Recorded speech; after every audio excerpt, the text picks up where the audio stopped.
The Inglis family has been selling thoroughbreds since 1867, but that doesn't mean every member of every generation is going to follow through in the family destiny. Antoinette Inglis, the daughter of Arthur and Charlotte Inglis, is though determined to make her own career within the thoroughbred breeding industry.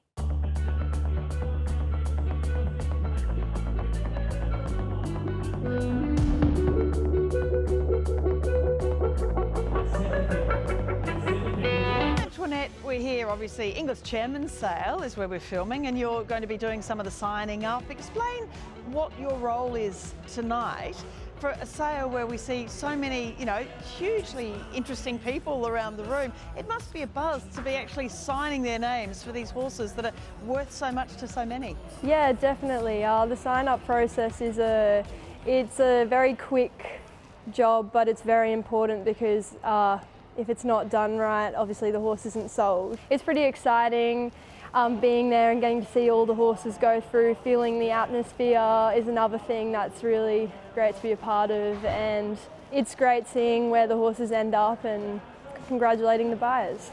And of course you are, Arthur and Charlotte's daughter, so from the Inglis family, but not everybody that is from a racing or a breeding or a sales based family gets involved in the industry.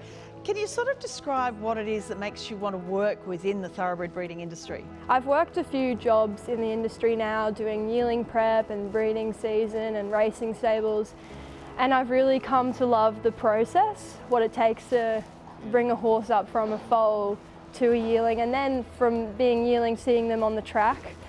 And now I've gotten to be a part of that process a little bit.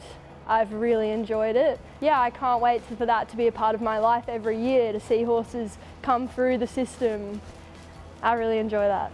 You work hard, this is the whole point too. So when you're at Silverdale Farm, we filmed you with some of the yearlings that you'd actually foal down there. So it is part of it's a whole of life thing, isn't it? When you see them as foals, when they have that first breath. And then tell us, taking a horse like that through the ring, because we also have vision of you through the Easter sales ring with some of those horses. It must just give you so much sort of joy and a real sense of reward. Yeah, just because now I've been a part of the process from when they were foal, I can see how much hard work goes on behind the scenes and how much effort it is to actually get them to the sale. There's so much risk involved, so to get the feeling of being in the chute, like we've made it at the sale, is really incredible. It's such an achievement, and seeing the horses do so well was really special, yeah. It's an emotional attachment, isn't it, that everyone has? And I know Steve and Eliza Grant at Silverdale, they're so proud when their horses sell well, and it is a real team effort, isn't it? Yeah, it is. Yeah, it was great. It's an honour to be a part of the team at Silverdale, and yeah, they're going big places. They're doing a really good job. And Rob Pettiff, he does an incredible job with the yearlings. He's so involved. They come a long way in the prep. And you've had some great mentors. I mean, someone like Rob, he would have been such a great person to learn from. Rob's actually been a great mentor to me. Now I'm going to go around the world, and I'm going to work at all the sales venues and learn a lot about what goes on there, and I hopefully bring that back to Inglis. But yeah, it was really Rob that kind of told me I should do that, and I thought about it then, and he's taught me so much about leading the yearlings, like just how much goes into showing them. It's an art.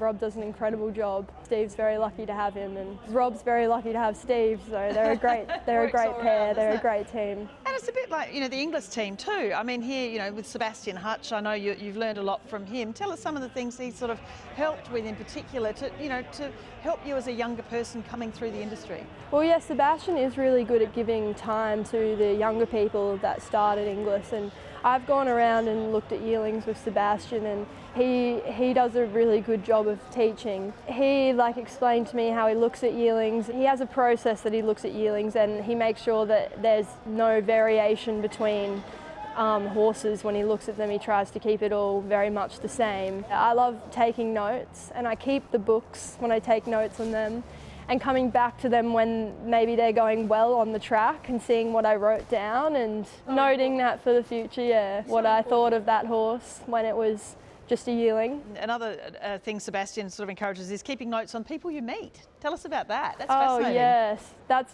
one thing Sebastian did teach me. When he walks around the complex, he'll make sure he knows every single person here, and if he doesn't, he makes sure to introduce himself. I went around Tattersalls last year for the broodmare sale. Whenever I met someone, I would take a little note in the back of my book, their name and one thing to help me remember who they were. So if I come across them again, I'd be like, oh, okay, great, this is this person.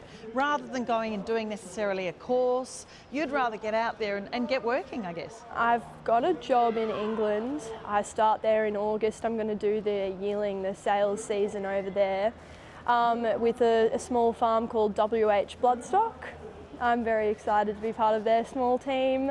They are two girls, Flying Start graduates that run the farm, and they're going to help me out, introduce me to lots of people. And so I think, yeah, that's really important. I think the meeting people, because networking is a massive part of the industry, and that's how you progress in the industry, forming those connections. But it is about hard work, isn't it? I mean, you're doing the hard yards. Yeah, I don't really see it as hard work because I really enjoy it. Because I love working with the horses and the foals and everything like that, so it's not hard doing that. You just have to form good connections, I guess, with the right people, and everyone's pretty willing to help. I mean, the worst thing someone can say is no. So this week I'm going around with Peter Ford. He offered to take me around and he's already taught me so much. Jenny McAlpine's become a really good mentor to me. She took me around Tattersalls, introduced me to a bunch of people. She and I are working towards setting up a path for me to work towards a job here eventually, but I want to bring value to the company, so yeah, I want to earn that spot. Maybe while I'm overseas, maybe getting involved in some pin hooks. I'd have quite a few friends that would be happy to jump in a weanling with me and start small, yeah. We're actually really supportive in the industry is what I've found. Like, everyone wants everyone to succeed. A win for one person's most of the time a win for someone else. So we want to have more people in the industry. We want to grow our grassroots. So there's so many ways into the industry, I guess. A lot of places are short-staffed. A lot of places are really happy to bring people on and teach people. I would say to anyone, don't be afraid to network, to meet people, and to just ask simple favours. Just go to the races, go to the sales. There's lots of opportunities in the industry, and there's lots of people that are willing to help others into the industry. We want to see it grow too, so just ask.